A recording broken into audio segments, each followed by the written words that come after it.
Thread இந்த மாதிரி பிடிச்சிக்கோங்க. நான் டவுன் ப்ராசஸ் அப் ப்ராசஸ் ரெண்டுமே காமிக்கிறேன். ஸோ நூலை இப்படி இழுத்துட்டு நல்லா டைட் பண்ணிக்கோங்க.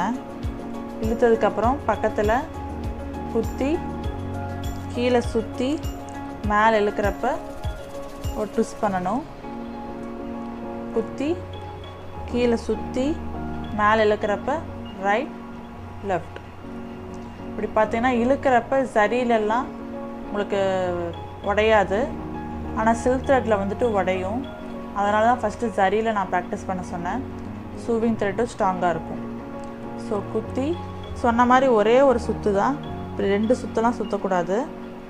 குத்தி சுற்றி மேலே இழுக்கிறப்ப ரைட் லெஃப்ட். நல்லா இப்படி இழுத்துக்கோங்க. இழுத்துட்டு குத்தி சுற்றி மேலே இழுக்கிறப்ப ரைட் லெஃப்ட். அவ்வளோதான்.